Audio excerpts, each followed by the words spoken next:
Hello guys, it's me, Stark. I'm here to share a strategy that I saw being executed on a tournament.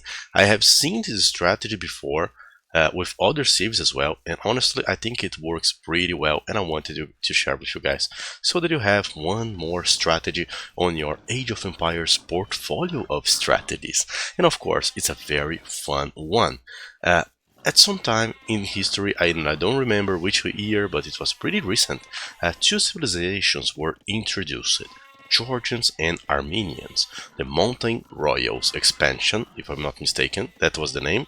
So basically, what those two civilizations have that makes them different from the regular ones, let's say like a Briton or a Frank, well, they have a mule cart, a unique building that allows you to collect hunt, wood, stone, and gold. So you can use these to eat chickens, you can use that for the wood.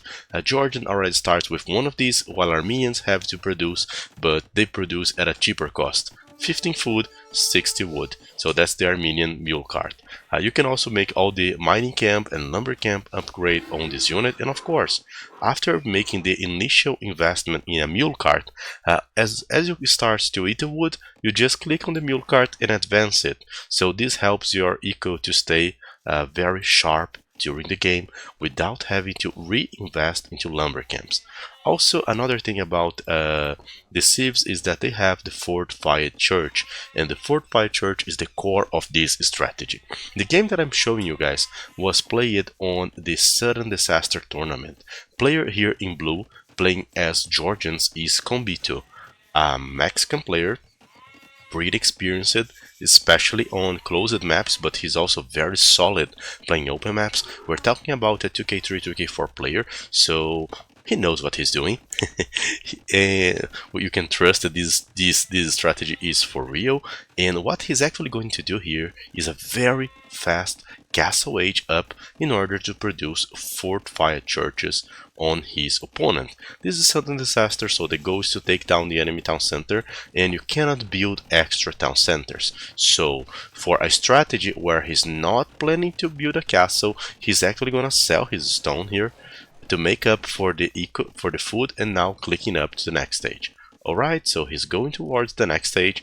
There are some mistakes on his build after he clicks. I mean, I think that he could have left at least 4 villagers here on the food to keep collecting food and sending other villagers ahead.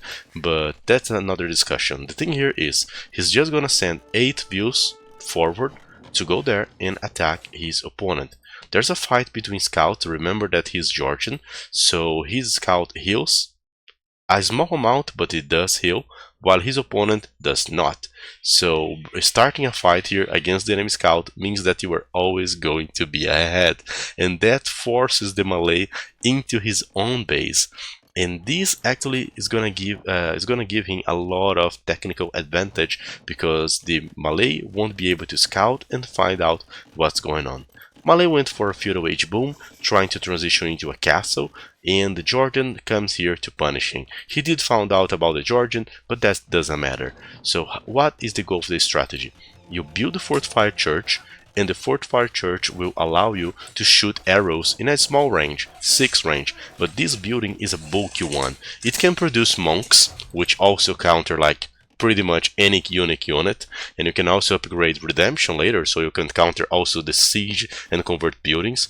You can put up to 10 units inside of a fortified church, so if you garrison villagers on it, you are actually gonna be shooting arrows, so it actually works as a tower. And of course they have special features. The Armenian one gains 1 extra relic, the Georgian one has a small aura effect that affects the economy. So if you start trying to take this gold, for example, you're just going to have your economy boosted. So this building was supposed to be used as a defensive tool and an utilitarian tool, but on this specific strategy, it actually became and aggressive too.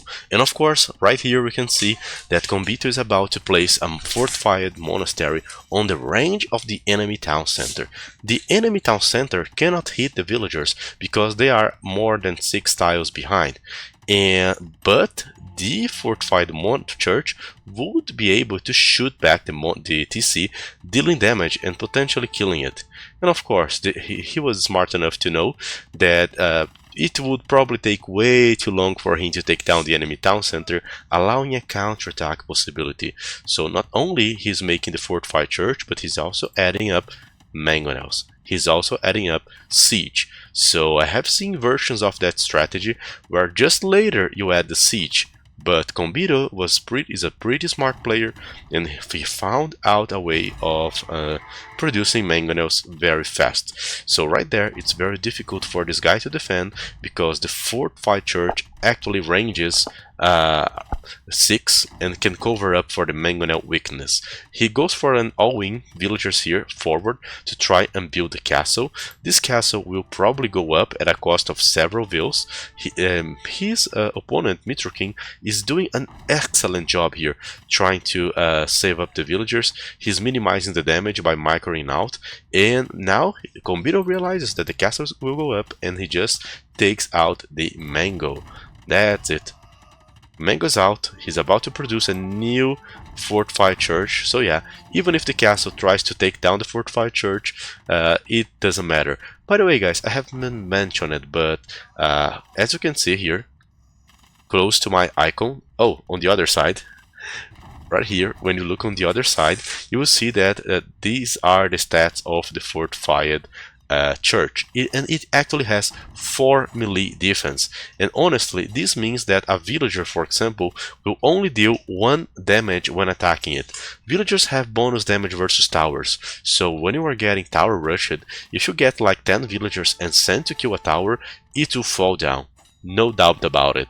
But when we are talking about fortified monasteries, villagers itself doesn't deal any kind of damage, and it's very difficult to go around and try to snipe the enemy siege when it's under a fortified monastery, because the fortified church, because it will constantly shoot the vills. And after having all of his villagers and his karambits shot down, and having this position with a fortified church and a mangonels that could still hit his town center, Mitroking realizes that the game is over for him. So that's a very valid strategy, especially on this game mode, but you can also try to apply this strategy and versions of it on your regular games. I recommend maps like Enclosed for this strategy to succeed, maps where fast castles are the meta. I think that Enclosed is probably one of the best maps for you guys to try to play that.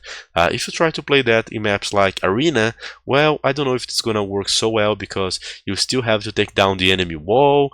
The enemy might already have enough time to build a second layer of walls, a castle. But in maps like Hideout, with a single palisade protecting you, in maps like Socotra, in maps like Enclosed is the best map for that strategy. Try it out, and it's gonna work so well. It's a great strategy. I hope you guys to have enjoyed that. And I'm planning to make builds, one for Armenian, one for Georgians, to explain how we can go for like very crazy fast uptimes, like 30 minutes, to start dropping these fortified churches or fortified monasteries. Call it whatever you want. What you need to know is that it costs 200 wood, and it actually shoots down people. So basically, that was it, guys. Hope you enjoy it.